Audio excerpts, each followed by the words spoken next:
Halo, selamat malam teman-teman semuanya. Apa kabar?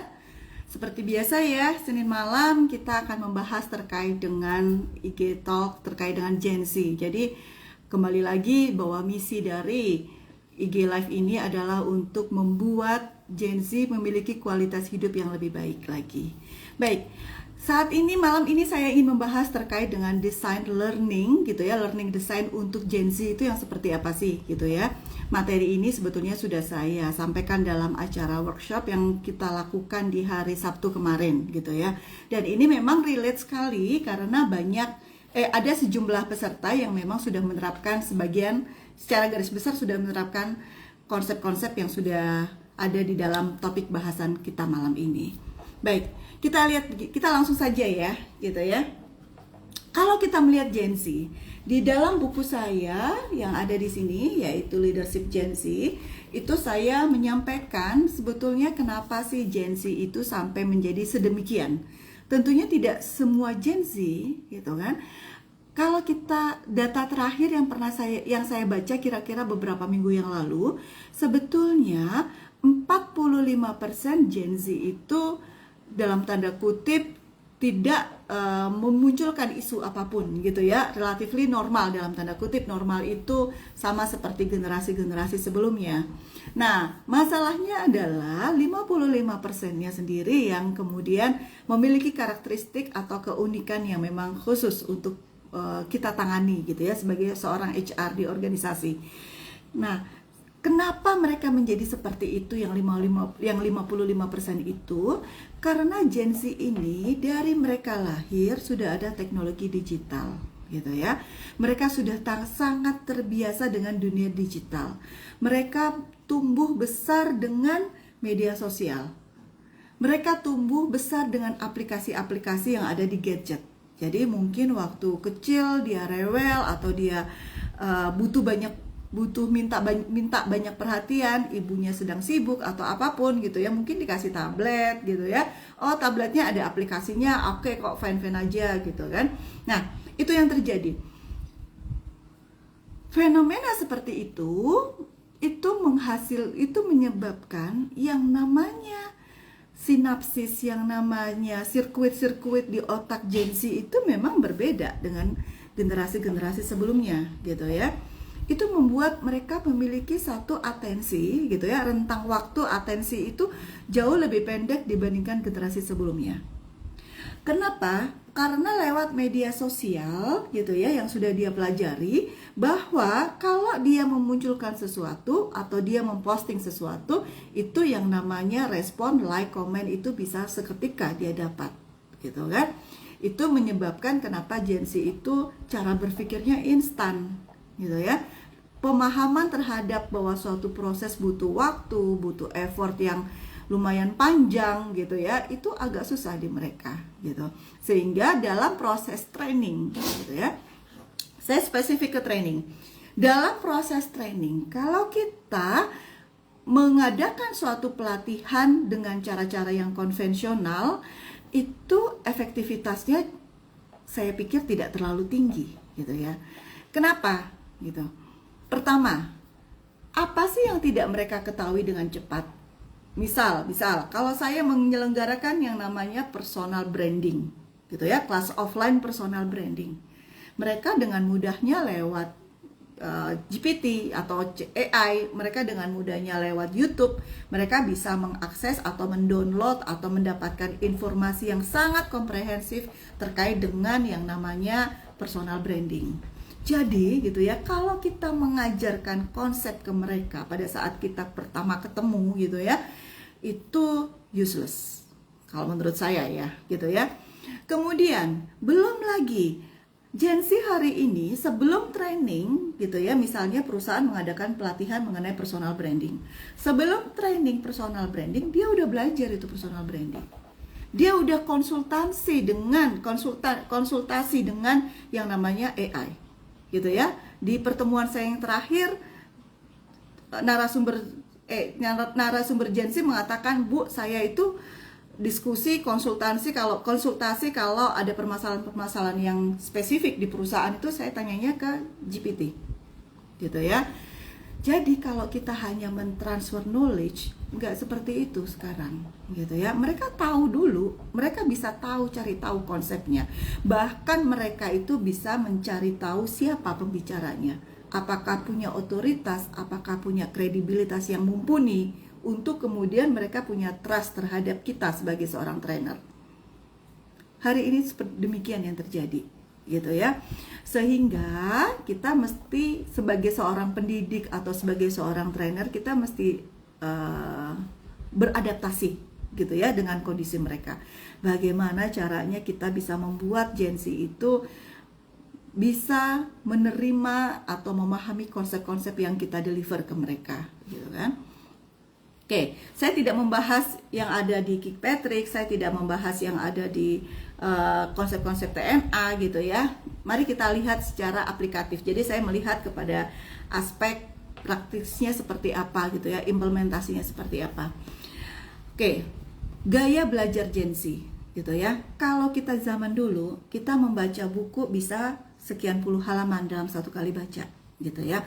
Hari ini Gen Z itu punya attention span-nya itu hanya plus minus hanya 8 detik, gitu ya. Gen Z itu cepat sekali. Kenapa? Karena dia terbiasa untuk melihat reels di media sosial. Yang sekian detik dia like, komen. Kalau dia nggak suka, dia langsung geser, scroll terus sama dia. Kalau dia nggak suka, udah geser, gitu ya. Sehingga ketika kita menyampaikan suatu konsep, 8 detik itulah dia kemudian memfilter ini menarik atau enggak, gitu ya. Kalau ternyata tidak menarik, atensinya sudah menurun, gitu kan. Kemudian yang kedua, Gen Z itu akan lebih menyerap konsep kalau konsepnya kita sampaikan dalam bentuk konten visual dan interaktif. Itulah kenapa yang namanya Tokopedia misalnya, e-commerce lah ya, saya nggak sebutin nama secara ini, tapi banyak kan, ada toko hijau, ada toko orange, segala macam. Penjualan lewat lewat marketplace seperti itu, gitu ya, dibandingkan penjualan yang dilakukan secara live, gitu ya, misalkan di TikTok atau di Instagram secara live, gitu. Ternyata, gitu ya, penjualan terbanyak itu adalah penjualan yang dilakukan secara live. Kenapa? Karena Gen Z bisa langsung bertanya. Dia sangat membutuhkan, dia sangat senang sekali kalau ada interaksi melalui media sosial. Dan dia lebih mudah untuk menyerap konten visual. Jadi kalau kita dengan konten-konten audiobook misalnya, gitu ya, itu buat mereka agak susah, gitu ya. Jadi mereka suka tuh dengan gambar-gambar, gitu ya. Dan hari ini kita sebagai trainer mau bikin video pun ternyata AI sudah bisa bikin ya, nggak perlu yang namanya artis, gitu ya, atau kita bermain peran, gitu ya. Sekarang hari ini itu sangat mudah sekali. Bahkan saya sebagai seorang trainer, ini prediksi saya ya, gitu ya, mungkin 5 tahun lagi sudah ada AI saya, gitu ya, atau sudah ada ya AI saya lah, gitu, yang bisa mewakili saya. Mungkin nggak sampai 5 tahun, sehingga saya tidak perlu untuk mengajar lagi, atau mungkin bahkan profesi trainer bisa jadi juga sudah digantikan oleh AI. Itu yang terjadi hari ini, gitu ya. Maka kita harus siap-siap, gitu ya. Balik ke Gen Z. Pertama tadi saya mengatakan attention span-nya itu plus minus 8 detik. Kemudian yang kedua, dia lebih menyerap konten visual dan yang sifatnya interaktif. Dan yang ketiga, dia butuh sekali real time recognition. Apa itu real time recognition? Dia maunya kalau dia sudah mempraktekkan, langsung dapat feedback secara langsung.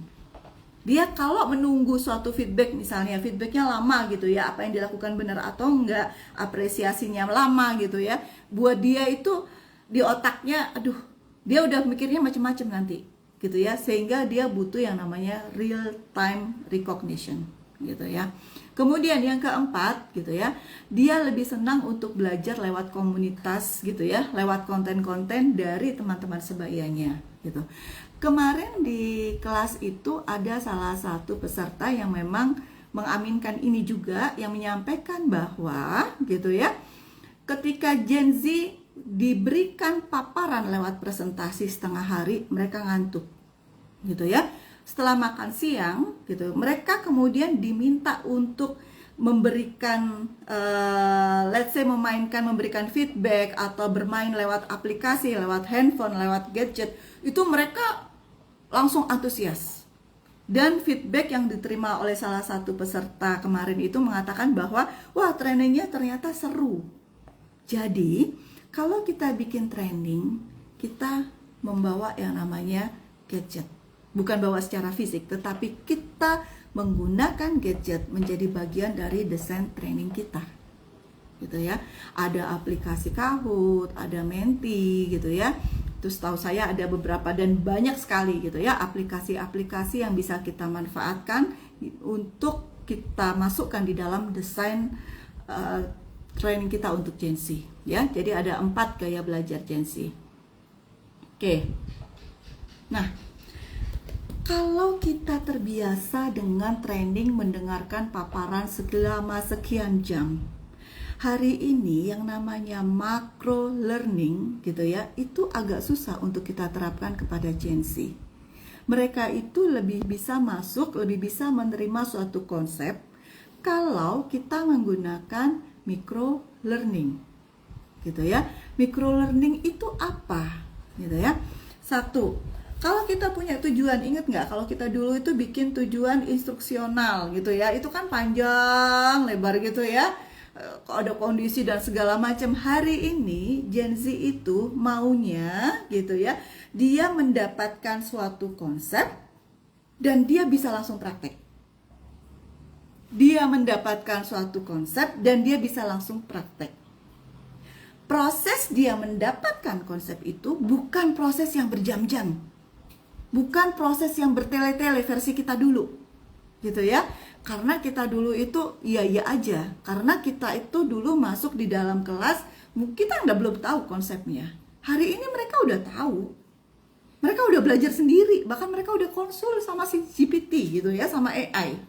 Gitu kan? Jadi gitu ya, mereka maunya adalah kalau ngajarin kami, tolong praktekkan micro learning.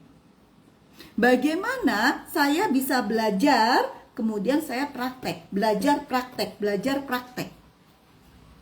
Sehingga memang jadinya dalam tanda kutip agak sedikit merepotkan gitu ya. Tapi ya itu kalau kita mau gitu ya, kita harus menerapkan micro learning gitu ya. Karena atensi mereka pendek.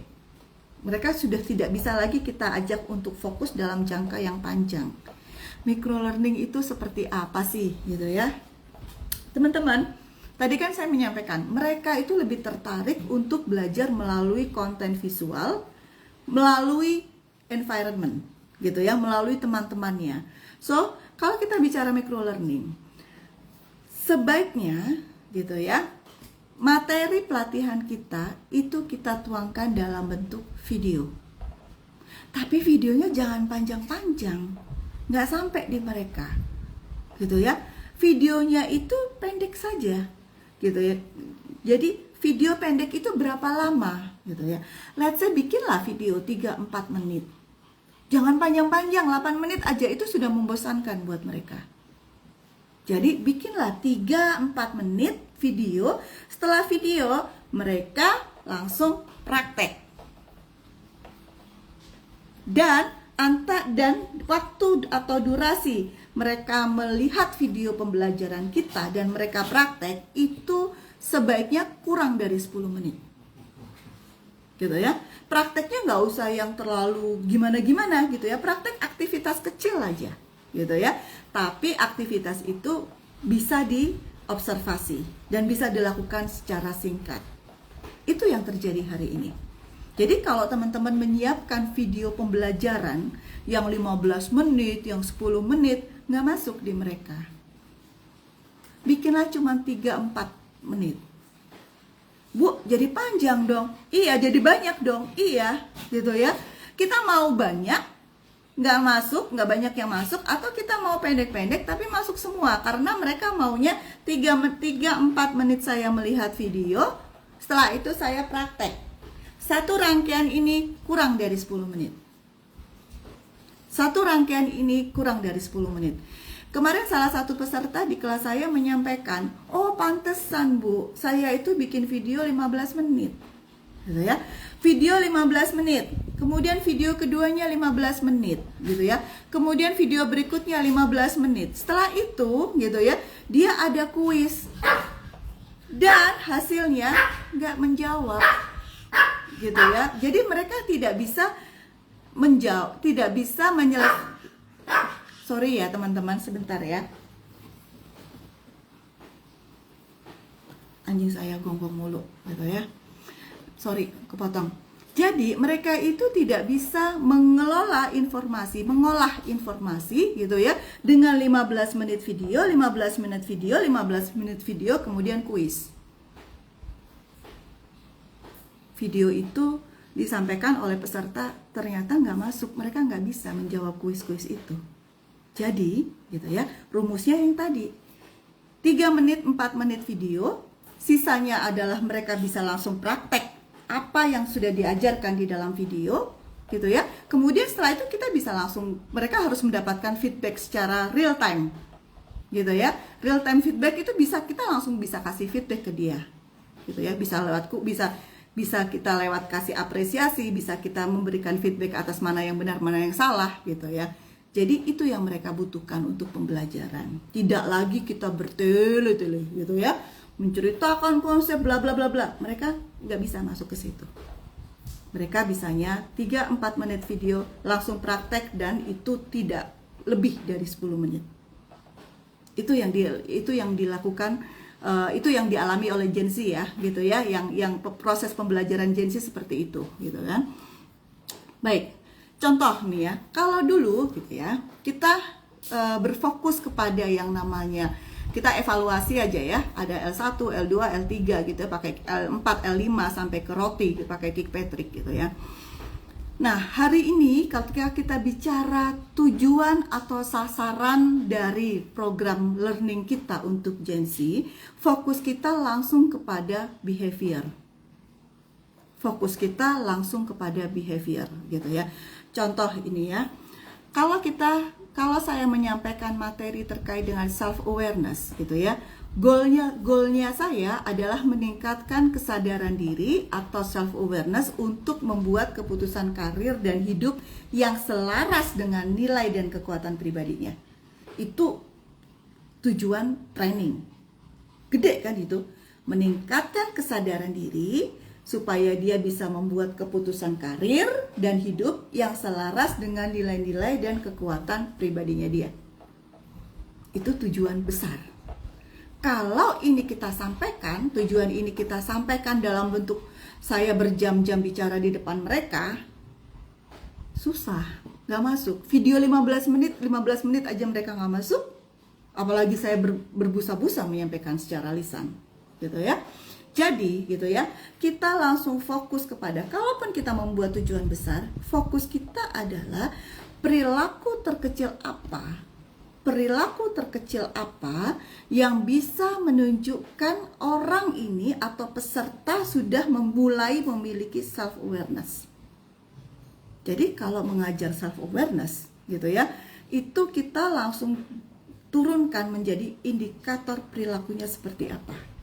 Indikator perilakunya seperti apa. Dari indikator perilaku tersebutlah gitu ya, kita pecah-pecah gitu ya, sehingga aktivitas kita, begitu kita sampaikan suatu konsep 3-4 menit gitu ya, kemudian dia bisa praktek langsung perilaku itu, dan tidak lebih dari 10 menit. Misal, perilaku terkecil apa yang bisa menunjukkan peserta sudah mulai memiliki self awareness? Saya ngambil contoh, 1, kalau dia bisa menuliskan alasan dia bekerja, maka kita bikin video, gitu ya. Bikin video apa gitu ya, tentang motivasi kerja, 3 menit aja. Kamu kerja buat apa sih? Kamu mau kerja dapat uang besar dalam waktu pendek? Atau kamu kerja seperti apa? Paling tidak dia setelah 3 menit kita kasih itu materi video, materi visual lah ya gitu ya. Setelah itu dia bisa mulai tuh praktek ya, 3-4 menit, let's say 6-7 menit dia mulai bisa memikirkan, saya tujuannya untuk apa ya Dia mulai tuh menuliskan apa yang menjadi alasan dia bekerja. Kemudian, kalau orang punya self-awareness, dia sudah bisa menyampaikan apa yang menjadi kekuatan dan kelemahan dia. Kalau kita punya self-awareness, kita tahu apa yang menjadi kekuatan kita, apa yang menjadi kelemahan kita. Maka, gitu ya, kita harus menyampaikan, misalnya kita harus melakukan SWOT analisis lah terhadap diri kita, gitu ya. SWOT analisis terhadap diri kita. Kita nggak bisa tuh, kalau zaman dulu tuh kan kita dikasih ya langsung ya, S itu apa, W itu apa, O itu apa, T itu apa, panjang lebar kita. Kemudian kita praktek, kita dikasih teorinya 1 jam, habis itu kita nanti praktek ya siang setelah makan siang. Hari ini enggak. Maka SWOT analisis itu kita pecah. Apa yang menjadi strength kamu ya? Gitu ya. Apa yang menjadi strength kamu? Strength itu apa sih? Strength itu hal-hal yang ada di dalam dirimu dan terkontrol, dan itu bisa menjadi kekuatan. Untuk bisa memahami definisi itu, dia butuh 3 menit, 4 menit. Kalau dia sudah paham, dia bisa menuliskan itu. Jadi, mengajar Gen Z hari ini, desainnya yang kita harus ubah. Karena apa? Memang sinapsis, sirkuit-sirkuit di otaknya berbeda dengan kita. Karena dia memang tumbuh dengan yang namanya digitalisasi. Dia tumbuh dengan gadget. Dia besar dengan TikTok, dengan Instagram dan sebagainya. Oke ya, clear ya. Jadi kalau kita bikin desain training, kita fokus kepada outcomes. Perilaku. Perilaku besar, pecah-pecah perilakunya. Dapat melakukan analisis terhadap diri sendiri. Ya udah, S-nya dulu, W-nya sendiri, O-nya sendiri, T-nya sendiri. Itu gambarannya ya. Kemudian, kalau tadi saya mengatakan antara video yang 3-4 menit kemudian dia bisa praktek gitu ya, itu kemudian dia juga harus diberikan recognition gitu ya. Misal gitu ya, dia sudah bisa berhasil, dia bisa update itu lewat gadget. Dia kan tumbuhnya pakai gini nih, pakai gadget nih gitu ya. Dia bisa update, hore aku udah bisa nih gitu ya, aku bisa cekrek. Terus di dalam aplikasi itu banyak tepuk tangan, kasih bintang. Dia suka, mereka suka sekali dengan seperti itu. Jadi desain training kita, mau tidak mau, suka tidak suka, kita melibatkan yang namanya aplikasi. Saya sendiri juga nggak belajar aplikasi, saya tahu namanya aja gitu ya. Tim yang mengerjakan untuk membuatnya gitu ya. Karena saya bukan JJ, kalau belajar aplikasi ruwet lagi gitu ya. Saya belajar konsepnya, garis besarnya. Oke ya. Kemudian gitu ya, kalau kita kemarin ada yang bertanya ke saya, salah satu peserta, Bu, berarti kita harus punya LMS sendiri dong, Bu? Gitu ya. Nggak harus juga gitu ya. Kita kan bisa tayangin video-video kita kemudian di YouTube kayak gitu ya, atau di TikTok. Bahkan kemarin tuh ada salah satu korporasi itu menyampaikan videonya di TikTok gitu kan. Jadi karyawannya melihat TikTok akun dari perusahaan itu, kemudian dia ngelihat dan di situ dia belajar video-video pendek. Ya, jadi kita bisa memanfaatkan aplikasi sebetulnya yang sudah ada gitu ya. Jadi nggak harus kita bikin sendiri, kecuali perusahaan kita memang sudah punya capital yang bagus gitu ya untuk kita membuat sendiri. Nggak apa-apa, itu lebih bagus lagi gitu kan. Tapi kalau belum ada pun, itu tidak boleh menjadi alasan kita tidak punya aplikasi sendiri untuk menjadi alasan bahwa kita tidak bisa mendevelop Gen Z di perusahaan kita ya. Karena apa? Yaitu gitu ya, ekspektasi Gen Z itu adalah praktek gitu ya. Kemudian metodenya tadi saya sudah sampaikan. Nah, teman-teman yang biasa bermain di assessment center gitu ya, yang namanya studi kasus gitu ya, kalau kita ikut asesmen kompetensi itu ya, studi kasus itu kan panjang tuh ya gitu ya, berapa halaman gitu ya, 3 halaman lah gitu, dengan data-data, dengan struktur organisasi, dengan data-data finansial dan sebagainya. Hari ini kalau kita mau menggunakan metode studi kasus untuk Gen Z dan kita masih berpegang kepada skrip yang panjang lebar yang biasa kita pakai untuk diri kita, nggak bisa. Membaca begitu banyak permasalahan, kompleksitas permasalahan dalam sekian halaman dengan angka-angka, itu buat Gen Z berat. Tentu ada yang berbeda ya, gitu ya. Tadi saya bilang 55 sama 45. Gitu, kita bicara yang 55%. Kenapa? Atensi mereka pendek. Jadi, kalaupun di dalam proses learning kita, training kita, kita menggunakan yang namanya studi kasus. Pastikan bahwa itu ditulisnya tidak lebih dari 1 halaman. Tidak lebih dari 1 halaman. Semakin pendek, semakin bagus. Gitu ya, karena dia mampunya seperti itu. Saya ngambil contoh, saya tidak bisa tayangkan di tidak bisa tayangkan di sini ya, di IG live ya. Nah, contoh nih ya. Saya punya studi kasus hari ketiga magang langsung ingin resign, tanda tanya gitu ya. Hari ketiga magang langsung ingin resign. Kasusnya seperti itu. Situasi yang saya sampaikan itu disampaikan dalam 1, 2, 3, 4. Hanya 4 kalimat. Hanya 4 kalimat. Situasinya, Indra diterima magang di startup impiannya. Kalimat pertama. Hari pertama penuh semangat. Kalimat kedua. Tapi hari kedua, workload-nya meledak. Mentor tak bisa ditemui dan jam kerja menjadi tidak jelas. Statement yang ketiga. Kemudian di hari ketiga Indra mulai kehilangan motivasi. 4. Jadi di dalam studi kasus yang kita gunakan di dalam learning kita untuk Gen Z, itu saya menggunakan hanya 4 kalimat untuk menjelaskan situasinya. Pertanyaan untuk diskusi. 1. Apa yang sebaiknya dilakukan oleh Indra?